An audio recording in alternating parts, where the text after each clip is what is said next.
Estamos de regreso, pauta semanal. Como todos los días viernes transmitimos en este espacio de 15 a 16 horas a través de las transmisiones de Radio Polar. Nos pueden seguir también por Facebook Live y el programa se repite el día sábado y el día domingo también de 15 a 16 horas. Me acompañan, ya lo había señalado, Juan Francisco Miranda, ingeniero civil, demócrata, cristiano y ha sido hincha de la Universidad de Chile. Eduardo Manzanares, en ese orden también, ¿cierto? Eduardo Manzanares, presidente del Partido Socialista, ingeniero civil industrial, y Hernán Ferreira, abogado y presidente comunal de la UDI, recién estrenando, ¿cierto? Primer año de mandato en la UDI. Sí, meses de mandato. Exacto. Bueno, nos habíamos quedado con la discusión de la reforma tributaria. Yo había dado un par de luz ahí de que una de las condiciones que se puso para poder seguir legislando al respecto es lo que plantearon los parlamentarios de oposición al gobierno y tenía que ver con discutir varias aristas. Me quiero centrar particularmente en una que tenía que ver con los impuestos regionales. ¿Y por qué toco el tema de los impuestos regionales? Porque toca también, que aquí también me plantearon que era bueno discutir sobre el tema del agua, ¿cierto? Y a propósito de estos derechos que existen sobre el agua, yo quiero señalar y solamente hacer el link con las dos cosas, y es que dentro de los impuestos regionales que hoy día existen, porque impuestos regionales sí existen, uno de esos impuestos regionales, por ejemplo, tiene que ver con los derechos de agua. El pago de los derechos de aguas va a beneficio de los gobiernos regionales, donde se explotan esos derechos de agua, o donde se inscriben esos derechos de agua. Así también está el 20% del juego de los casinos, el 20%, perdón, sobre los casinos, ¿cierto? Sobre los juegos de azar, los casinos. También está el 65% que se cobra respecto de los bienes que vende el Ministerio de Bienes Nacionales, ¿cierto? O las concesiones o los arrendamientos que entrega. También están las pertenencias mineras y finalmente están las concesiones acuícolas. Todo eso corresponden a impuestos regionales. El agua, por lo tanto, ¿cierto? Los derechos de agua o los remates de los derechos de agua es parte también de lo que corresponde para los gobiernos regionales, que en todo caso son cantidades ínfimas, ¿eh? No son grandes sumas. Sí. El impuesto más grande en el fondo el de los casinos, el resto son partidas pequeñas. Y nosotros también tenemos el Fondema, ¿cierto? Que va por otra vía, pero que ese también es un impuesto importante, y el impuesto zona franca o la concesión de zona franca, ¿cierto? Que también para nosotros como región somos la única que la tenemos. Pero quería centrarme en el fondo en la discusión sobre el agua. ¿Y qué les parece a usted este tema? Porque finalmente hemos tenido un problema semántico donde el ministerio o el ministro de Obras Públicas ha señalado de que no se quiere entregar derechos a perpetuidad, sino con un plazo indefinido. Y ahí tenemos ya una cuestión semántica. ¿Qué significa perpetuidad y plazo indefinido? A mí me suena como lo mismo. Entonces, no sé, partir un poco los datos. ¿Quién quiere? Mira, lo primero es decir que el Código de Agua, que entró en vigencia el año 81, ha tenido algunas modificaciones a lo largo del periodo. Recuerdo la del 2006. Hasta el año 2006, por los derechos de agua, que tienen una inspiración en términos del legislador asociado a distribución de agua para riego. De ahí viene el ordenamiento jurídico en términos de acciones, otorgarle el derecho a aprovechamiento de agua. Tiene un carácter agrícola. Agrícola, esa es la esencia de cómo se legisló. No sé, en esa época no se legisló, lo acordaron en una mesa. En la cocina, también había cocina en esa época. No sé si fue en un regimiento. No, pero fueron los 4 parlamentarios. Pero el espíritu era ese. Los 4 parlamentarios. Y resulta que hay que decir que hasta esa época todavía, por ejemplo, en términos de quiénes son los principales usuarios de derechos de agua, la Endesa, la antigua empresa nacional de electricidad de Chile, una de las principales, que era empresa pública tenía otorgaba los derechos asociados a los estudios que tenían en términos de generación hidroeléctrica. Pero es cierto que después este derecho viene después de la Constitución del 80, el derecho a la propiedad privada, y se pone esto también como un derecho. No se cobraba. Entonces lo que ocurrió es que algunos especuladores empezaron a pedir derechos, se otorgaban bastante fácilmente, pero nadie pagaba nada. Recién en el año el 2006 viene el cambio donde sobre 50 litros por segundo empieza a pagar. Y de hecho ese pago es el que va a favor de los gobiernos regionales. Ahora, también se paga por el no uso. Por el no uso, claro. Ahora, para un poco frenar la especulación. Pero el tema de fondo que yo creo que yo hace la discusión es que, bueno, como es una propiedad, como una casa, como un bien, cualquiera se puede transar. Es un derecho. Es un derecho. En el mercado. Y ha surgido porque en el norte, sobre todo, lo que ha extremado esto, actividades muy extractivas o de alguna manera que no tienen incorporado el concepto de un manejo de la cuenca integral, como la minería, como alguna especie de agricultura, como por ejemplo la de los paltos, que lo que han hecho es que el concepto de ciclo hidrológico no lo han no se tiene en el desarrollo de esta explotación de este derecho. ¿Por qué? Porque los casos que alguno puede recordar es que las mineras compran el derecho a los pequeños campesinos que probablemente que ya los tienen ellos. Que los tenían, los compran y finalmente termina teniendo efecto a agua abajo, que es donde a veces hay problemas de captación para agua potable. Y en la zona norte hay problemas en términos de que legalmente el derecho está comprado, pero se hicieron con quizá otra manera de medir los caudales. Entonces, hoy día, si uno quisiera hacer una revisión no con esa densidad poblacional que existe hoy en día, ni con esa actividad económica que hoy día existe. Revisión exhaustiva, es probable que hay muchos derechos que están mal otorgados, en términos de que están otorgados más derechos del que realmente el río trae, el agua. Y eso es súper importante porque no solo es la componente de lo eterno o indefinido que puede ser este derecho, sino que tiene que ver que no está un manejo de la cuenca. Esto es como decir, yo tengo derecho a 2 metros cuadrados, pero en realidad hay medio metro cuadrado. O sea, no puede tener usted más derecho de lo que realmente existe. Y ahí hay otros conceptos que han venido después, como por ejemplo el concepto del caudal ecológico, que es el caudal mínimo para que el río siga y se mantenga. Y también viene otro concepto que también es relativamente reciente, que tiene que ver con este concepto del ciclo.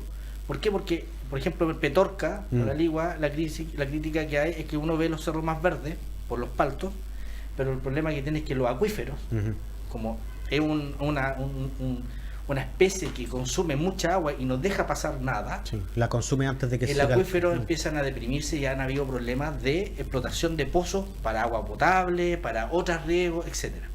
Entonces, el problema de hoy día, el concepto de mercado, derecho de agua, lo que ha hecho es que hay muchas cuencas en el país que están altamente intervenidas, y eso en un contexto de calentamiento global, donde hay periodos de sequía o años más secos, empiezan a tener problemas en las comunidades. Entonces, esa discusión lamentablemente en el Parlamento no se ha dado, porque se ha dado en términos de propiedad o no propiedad, cuánto pago, pero el concepto más integral del recurso, lamentablemente no se tiene. Oye, y esto nos escapa un poco a la discusión que también se ha tenido sobre los recursos hidrobiológicos, ¿cierto?, en general, y parece también sobre la misma discusión de la minería, que al final, claro, tenemos todo un modelo y derechos generados a través de una lógica distinta de hace más de 40 años atrás, ¿cierto?, pero que la economía ha cambiado, la ecología ha cambiado, ¿cierto?, el medio ambiente ha cambiado, el aparato productivo ha cambiado, inclusive ya hasta la concepción de derecho en el mundo también ha cambiado. Entonces, estamos todavía anclados un modelo bien antiguo. Y yo lamentablemente, lamento que el gobierno anterior de Michelle Bachelet no haya podido avanzar en la nacionalización del recurso hídrico. Pareciera ser que hay consenso científico que las próximas guerras inclusive van a ser sobre el agua. O sea, el cambio climático está colocando el tema del agua como algo fundamental para el desarrollo de la humanidad.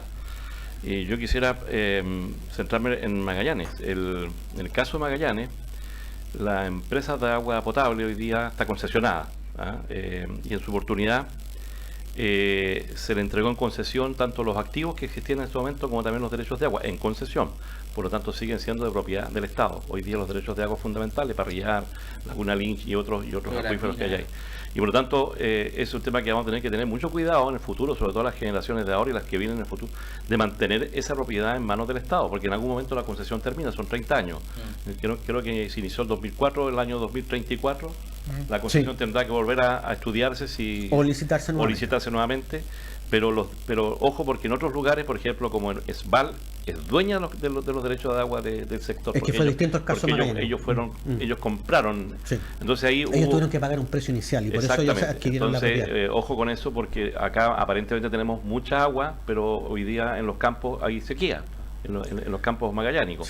Por lo tanto está mal aprovechada, está mal distribuida. Hay un tema ahí que... Yo creo que es importante eso, es un mito eso que tenemos mucha agua, porque en realidad Punta Arenas en particular está hay una transición climática entre el lluvioso y de tundra, que es más costero, más hacia el Pacífico, y el estepárico, que está un poco hacia San Gregorio. Entonces estamos en una transición. Claro, no estamos en San Gregorio específicamente. Exactamente. Claro. Entonces, claro, estamos rodeados de agua. Si viniera una israelí acá, te diría que estamos llenos de agua. No. Para ellos, claro. O sea, me refiero que está mal utilizado. Si cuando uno viene en avión y se da cuenta la cantidad del agua y laguna rodeados de agua, pero estamos en una transición. Y por lo tanto, ahí el manejo integral de la cuenca es clave. Claro. Y aquí vemos que eso no se está haciendo. O sea, tú ves aquí la área verde completamente amarilla en el verano, Sí, claro. teniendo posibilidades. Dato, después de 30 años, este último mes se ha utilizado para irrigar como fuente de abastecimiento de agua de la ciudad. Sí. Ahora, Hernán tocó un tema en la discusión al principio, yo creo que hay que... Porque el gobierno anterior de la presidenta Checa también hicimos una discusión sobre la reforma constitucional. Y ahí se discutió, por ejemplo, el tema de la propiedad.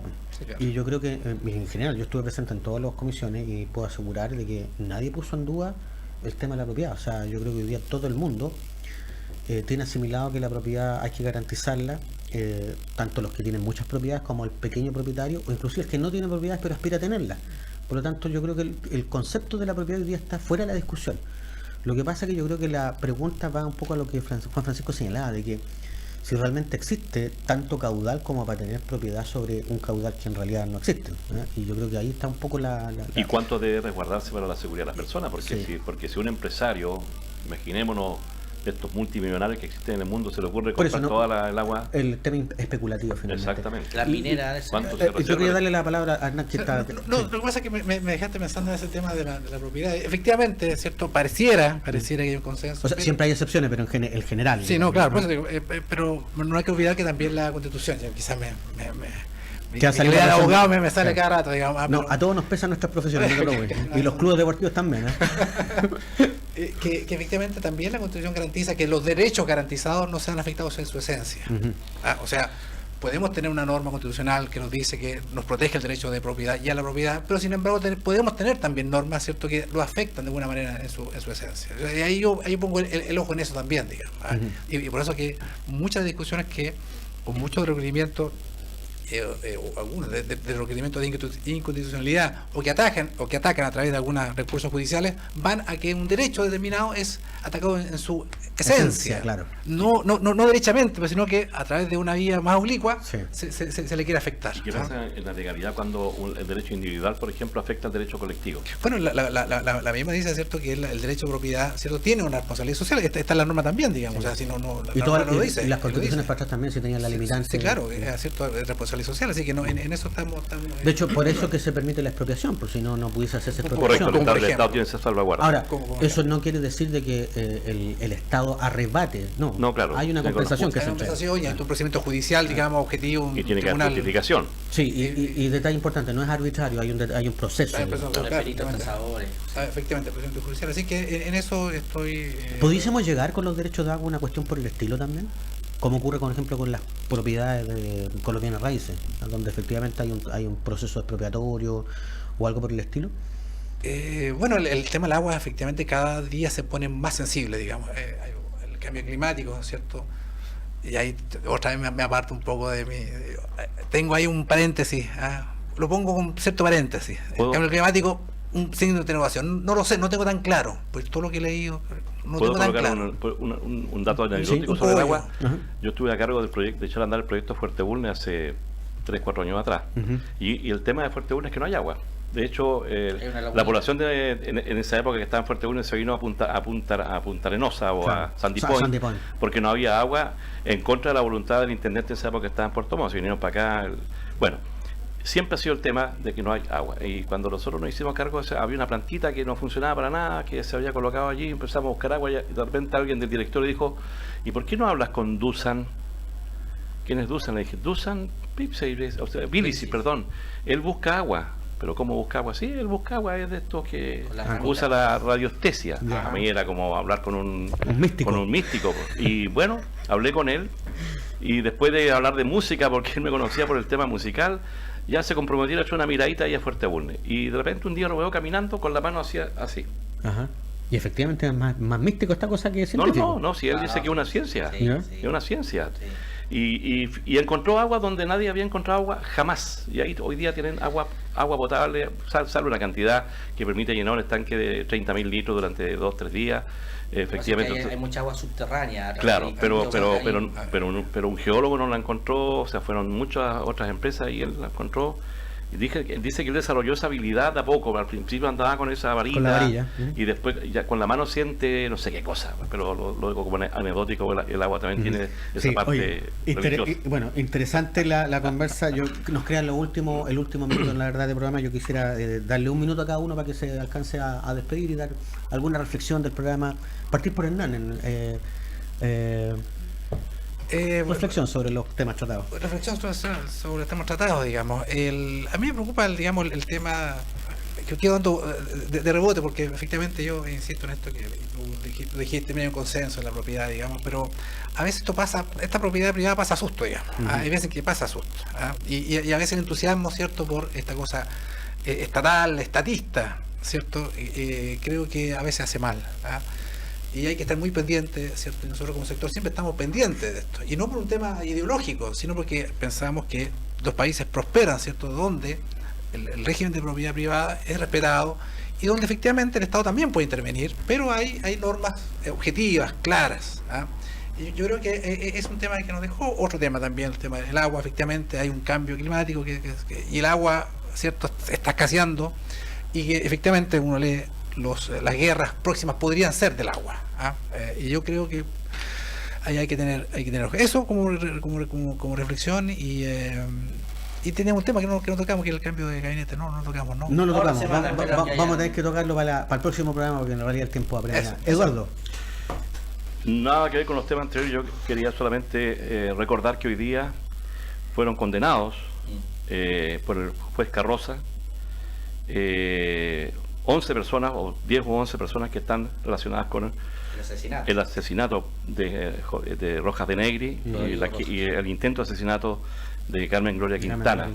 Un hecho oprobioso, dramático, y que además involucra a una persona que vivía acá en Punta Arenas, a lo cual en alguna oportunidad se le fue a funar, porque efectivamente era oprobioso verlo desfilar en circunstancias que él había sido partícipe de uno de los crímenes más odiosos de lesa humanidad que se cometieron en Chile. ¿Condena entonces? Yo quería, sí, se condenó a 10 años a estas personas. Yo quería recordar sentencia. Bueno, no sé, las sentencias me imagino que sí, porque es Corte Suprema. Quería recordar eso. Perfecto. Juan Francisco, sí, no, comentario futbolístico. No, sí, de fútbol no puedo hablar por un tiempo, pero sí sumarme a lo que dice Eduardo, y en particular porque cuando hay voces que uno escucha o lee a través de las distintas redes sociales, que algunos sin reflexión dicen que niegan o faltaron más por matar, por hacer desaparecer, o minimizar, que no importa, ese precio hace que un país tenga una mejor economía.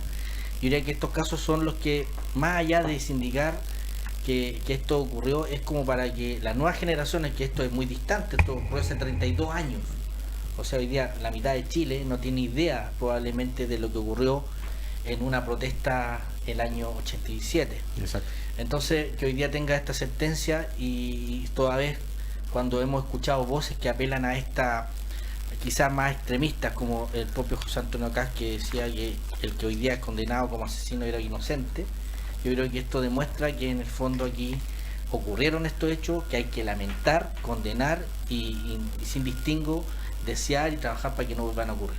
Bueno, ahí está la reflexión entonces. Juan Francisco Miranda, Eduardo Manzanares, Hernán Ferreira, gracias por acompañarme, y gracias al público por la audiencia, ¿cierto?, y por televisarnos. Nos vemos en la próxima semana, Pauta Semanal. No se olviden, el programa se transmite los días viernes de 15 a 16 horas y se repite el día sábado y el día domingo en el mismo espacio. Nos pueden seguir también por Facebook Live. Pauta Semanal. Buenas tardes. Polar Comunicaciones, radio, televisión e internet presentó Pauta Semanal. Participan Yanira Lara, ex seremi de Gobierno; Mario Esquivel, abogado; Juan Francisco Miranda, ingeniero civil, ex seremi de Obras Públicas; Eduardo Manzanares, presidente del Partido Socialista. Conduce Cristian García. Pauta Semanal en Polar Comunicaciones. Después de la noticia, el análisis.